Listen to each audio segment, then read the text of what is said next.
গুরুদেব, আজকের যুগে বিয়ে যেন শুধু একটি সামাজিক রীতি হয়ে দাঁড়িয়েছে, কিন্তু আমি জানতে চাই শাস্ত্রের দৃষ্টিতে শ্রীকৃষ্ণ, মহাদেব এবং ভগবান বিষ্ণু কি বলেছেন। কোন ধরনের বিয়ে সত্যিই শুভ এবং কোন ধরনের বিয়ে অশুভ বা জীবনে কষ্টের কারণ হয়ে ওঠে। অনেকেই প্রেম করে বিয়ে করে, কেউ পরিবারের ইচ্ছায় বিয়ে করে, কেউ আবার শুধু সমাজের চাপে। তাহলে আসল সঠিক পথ কোনটি? গীতা, বেদ, পুরাণ, শিব পুরাণ ও বিষ্ণু পুরাণের আলোকে আপনি কি এই রহস্যটা গভীরভাবে বুঝিয়ে দিতে পারেন? হে কন্যা, তুমি যে প্রশ্নটি করেছ তা অত্যন্ত গুরুত্বপূর্ণ, কারণ বিয়ে শুধু দুটি মানুষের মিলন নয়, এটি দুইটি আত্মার, দুইটি পরিবারের এবং দুইটি জীবনের পথের সংযোগ। তাই এটি কেবল আবেগের বিষয় নয়, এটি ধর্ম, দায়িত্ব ও চেতনার বিষয়। প্রথমে গীতার আলোকে বোঝো। শ্রীকৃষ্ণ অর্জুনকে বলেছেন যে প্রতিটি কাজ ধর্ম অনুযায়ী হওয়া উচিত, অর্থাৎ যে কাজ আমাদের আত্মার উন্নতি ঘটায় সেটিই সঠিক কাজ। তাই বিয়ে তখনই শুভ যখন তা শুধু আকর্ষণ বা ইচ্ছার উপর নয়, বরং বোঝাপড়া, দায়িত্ব এবং সম্মানের উপর দাঁড়িয়ে থাকে। এখন বোঝো কোন বিয়ে শুভ। যেখানে দুইজন মানুষ একে অপরকে সম্মান করে, একে অপরের বিকাশে সাহায্য করে, একে অপরকে নিজের মতো করে গ্রহণ করে, সেই বিয়ে শুভ। এখন বেদের আলোকে বোঝো।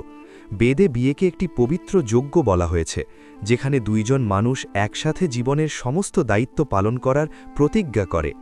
তাই যে বিয়েতে সত্য, ধৈর্য ও ত্যাগ থাকে সেটিই শুভ। এখন পুরাণের দৃষ্টিতে বোঝো। বিষ্ণু পুরাণে বলা হয়েছে যে সংসার জীবনে ধর্ম পালনই প্রকৃত সুখের পথ।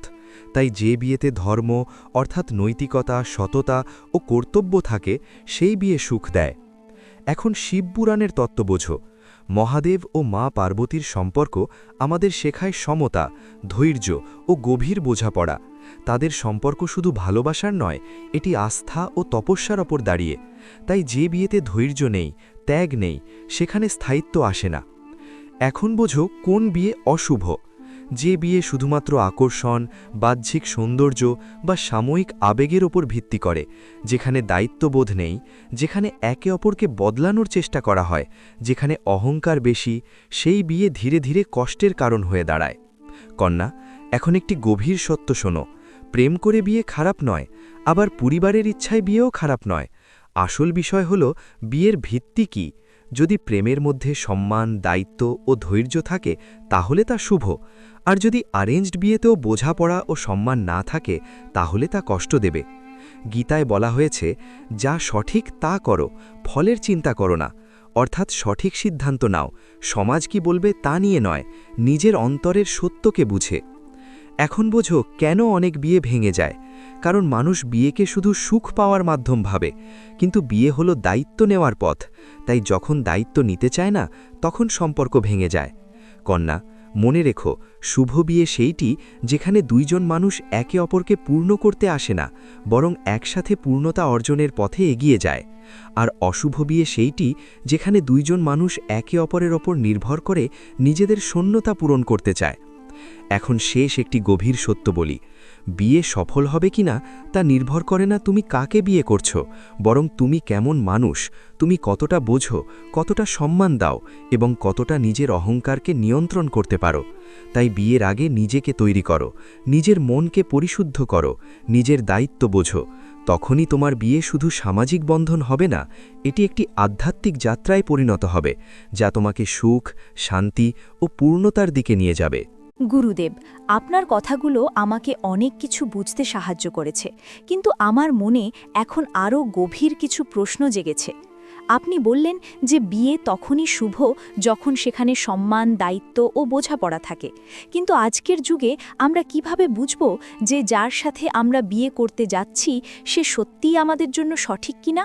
অনেক সময় মানুষ শুরুতে খুব ভালো থাকে, পরে বদলে যায়, তখন কিভাবে বুঝব আসল চরিত্র কী? আবার অনেকেই বলে যে জ্যোতিষ, জন্মপত্রিকা বা গুণমিল দেখে বিয়ে করা উচিত। এগুলো কতটা সত্যি? এগুলো কি সত্যিই বিয়ের ভবিষ্যৎ নির্ধারণ করে? আর যদি দুইজন মানুষ সত্যিই একে অপরকে ভালোবাসে, তাহলে কি এই সব নিয়ম মানা জরুরি?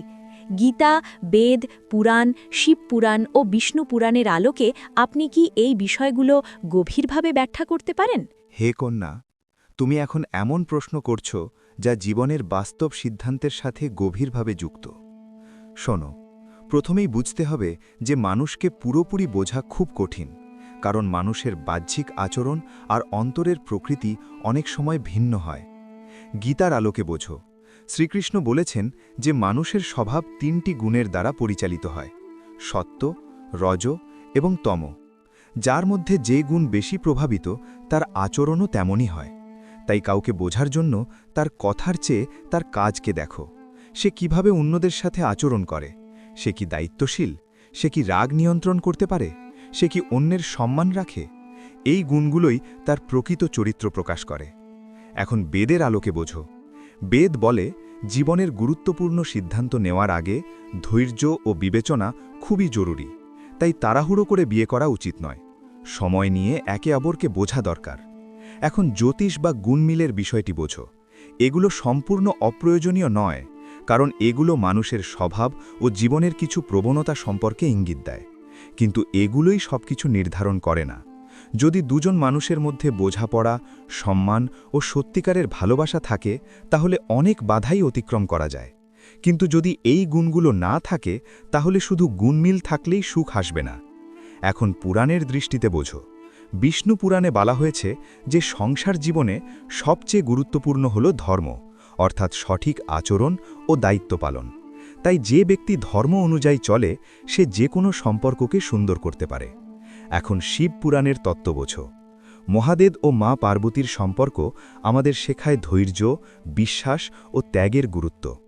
মা পার্বতী দেবী তপস্যার মাধ্যমে মহাদেবকে অর্জন করেছিলেন।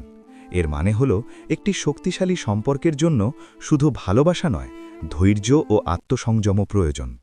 কন্যা, এখন একটি গভীর সত্য শোনো। কেউ শুরুতে ভালো আর পরে খারাপ হয়ে যায় না। তার প্রকৃতি সব সময় একই থাকে, শুধু সময়ের সাথে তা প্রকাশ পায়। তাই চোখ খোলা রেখে দেখো, অনুভব করো এবং নিজের অন্তরের কণ্ঠস্বরকে গুরুত্ব দাও। এখন আরেকটি গুরুত্বপূর্ণ বিষয় বোঝো। ভালোবাসা যদি সত্যিই গভীর হয়, তাহলে তা নিয়মের বিরুদ্ধে নয়, বরং নিয়মকে আরও শক্তিশালী করে। অর্থাৎ সত্যিকারের ভালোবাসা কখনো ধর্মের বিরুদ্ধে যায় না, বরং ধর্মের পথেই চলে।